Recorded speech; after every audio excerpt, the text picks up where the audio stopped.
fors bankje wat er door het stond. En van de schemerlat nog maar te zwiegen.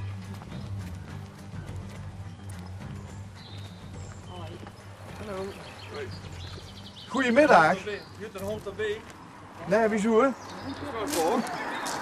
Zit je bang voor hem? Nee, helemaal niet. Dan zul ik hem rood verven. Hallo, Goeiedag. Bas van der Zwaan. Luc Kusters. Programma Onderweg. Onderweg. En, en wie reed hier langs en wie dacht ervan, wat voor dikkie.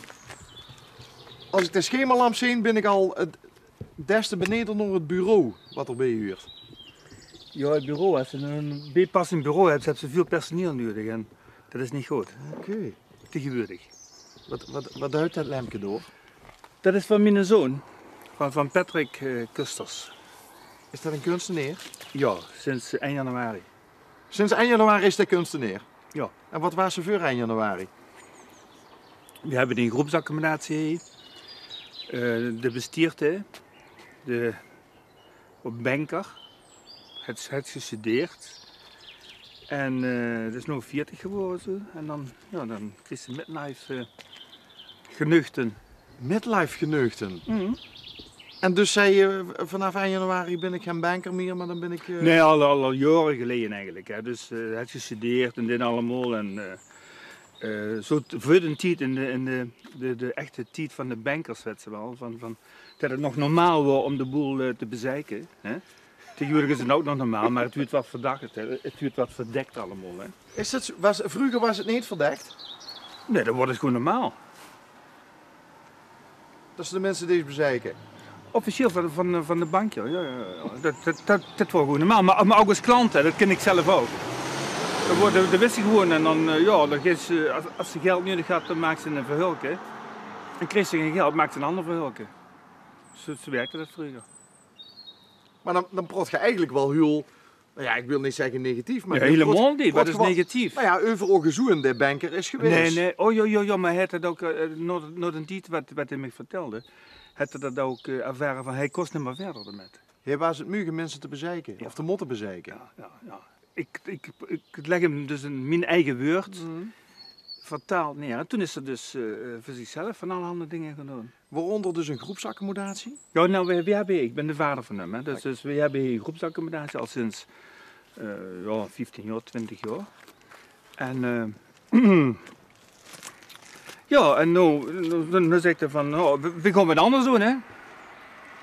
Gewoon, is toch geweldig? Nou ja, even geleden had je het ook over een midlife crisis-achtige...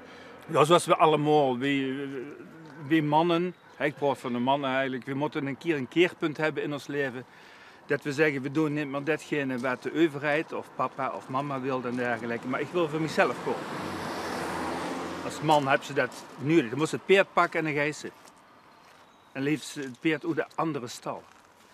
Want als ze de eigen hobbelpeert hebben, ja, Dan is een zeepaardje misschien ook wel leuk. om te kijken wel, ja. Ja. Als ik kan zwemmen wel, ja. Ja. En dat is dus in het geval van Ogezoen is dat de kunst geworden? Ja. Met objecten, hij duidt ook samen met mijn schoonzoon, moet ik even op het goede woord pakken, escape rooms. Wat is dat dan? Ja, escape rooms. Ziet je er wel eens in geweest, een escape room? Nee. Een darkroom ook niet. Nou, ja, Nou nee, een escape room dat is iets als nieuws, dat schijnt van Hongarije te komen. Dat is een locatie, daar ga je ze dus in met 8 personen of zo gaat allemaal. Dan wordt de deur dichtgemaakt en dan moest ze dus via codes gaan zoeken om er weer uit te kunnen komen. En is het dan ook zakkenduister in de... Ja, bijvoorbeeld. Bijvoorbeeld. Bijvoorbeeld. Hoeft niet per se. Nee. Dus dat is leuk voor de jongen allemaal. En voor de jonge mensen. Maar wie werkt dat dan? Kunnen ze met codes dan bijvoorbeeld een sleutel vinden of zo? Dan vinden ze dus een codes, moesten gewoon zoeken allemaal. En, natuurlijk en die codes lachen. zitten verstopt? Ja, exact. Die kunnen bij de gewoon verstopt zitten. En dan gaan ze combineren en dan hebben ze niveaus qua intelligentie. Ja? Denk ik dan, hè. En dan gaan ze op een gegeven moment gaan ze indrukken en dat is verdammte, scheisse, verkeerde code. En dan moesten ze weer gaan zoeken. En dan op een gegeven moment komt ze eruit, hè.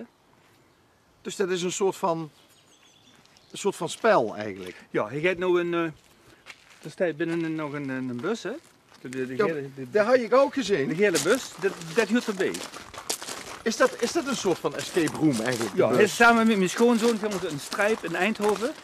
gaan ze dat weer bouwen. Met containers. Het is net vanmorgen die container, het er gestaan is weggegaan. En de containers en dit heet, dat huurt ja, op strijp ergens, huurt dat ja, zo'n escape room huurt dat. Het klinkt heel spannend. Ja, dat is het ook. Ja. Als je niet weet wat het is het altijd spannend. Hè? En is vader dan ook wel eens proefkonijn? Zo van als hij zegt van, hé pap, we willen eens even goed proberen van, of het werkt, of het functioneert. Nou, niet heel met waar qua energie af en toe moet ik inderdaad ook wat escapen. Ja, dat klopt. Ja. Als ze goede kinderen hebt, hè. Dus, als de kinderen die weerbaar zien, dan... En die heb je? Ja, ik heb een dochter en een zoon. Ja. Wat was bij jou het keerpunt? Het keerpunt? Ja. Oh, dan ben ik bij jou nog op de televisie geweest en dergelijke.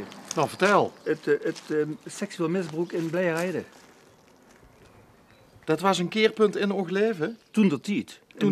Toen ik 10 en 11 jaar was. En daarna dus ben ik opgesloten. Ook weer zo'n, eigenlijk een beetje escape room in mezelf. Daarna ben ik dus, heb ik mijn leven vormgegeven. En daarna ben ik weer door met naar buiten gekomen. In 2010, bijvoorbeeld. Dus je ziet slachtoffer Ja. geworden? Ja. In Blijheide, van het systeem van, waar ook naar de hand Gijssen is er geweest. En als de bisschop Gijssen. En dan ben ik nog op televisie en een krant geweest en en een boek geschreven en noem maar op.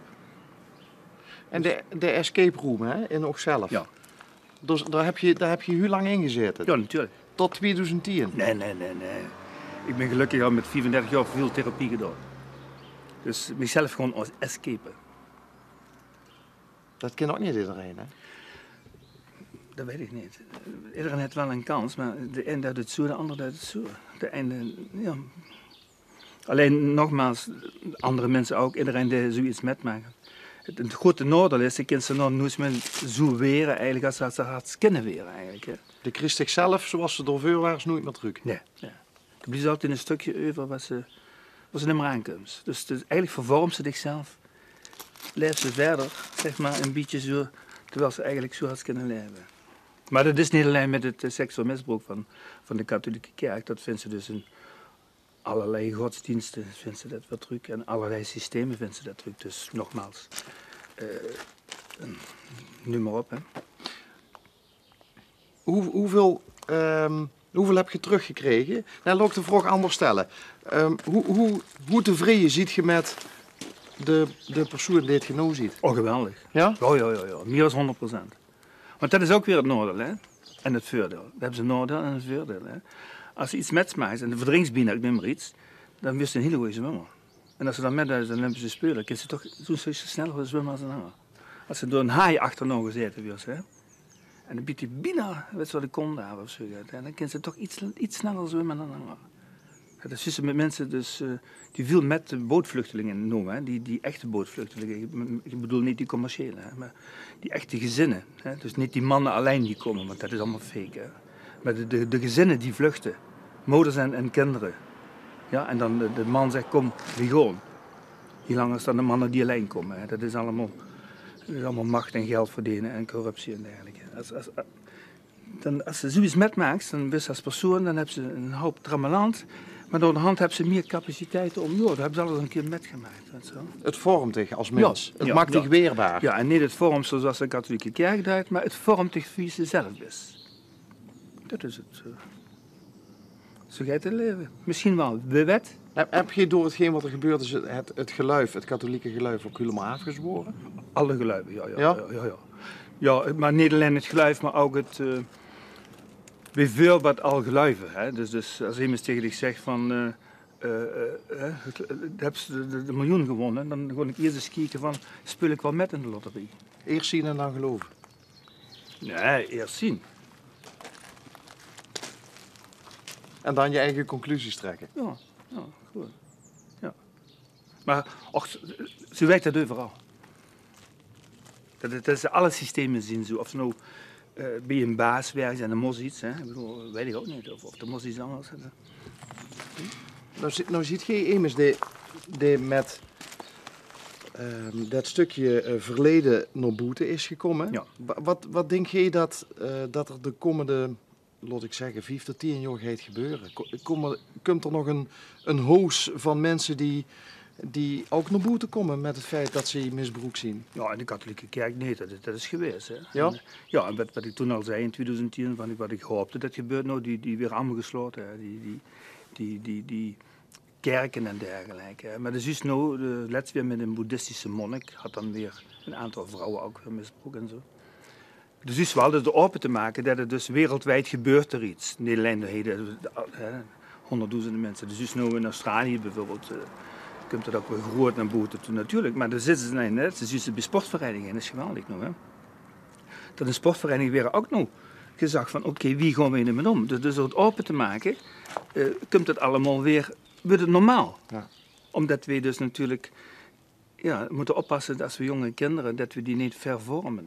Of dat niet. We moeten lucht hebben. Hè. En zowel in het denken als ook in een organisatie. Een organisatie moet open zien. Dan, ja. Hoe dik heb je de escape room in zichzelf nog nodig? Hoe dik komt dat nog terug van vroeger? Of heeft het zijn plek inmiddels? De donkere kant, zonder leeg? Nee, nee. Maar ik heb nog een geweldig ander iets gevonden. Ik heb ook een boek geschreven en ben ik geschreven, dus ik heb ook het voordeel ervan gevonden. Ik weet nog van mezelf wie de katholieke kerk ontstaan is, bijvoorbeeld, ben ik gewoon schrijven en zoeken. Dat komt van Perzië, komt dat af, allemaal vervormd, neem maar op, allemaal. Dus die donkere tien, daar kom ik dus nooit meer in terecht, want dat is de boom, hè. De boom. Maar ik weet nog dat er een boompje is, dat is een beetje uitgesleten. Zo gaat het allemaal. Maar je gaat tegenwoordig door het leven als een verlicht mens.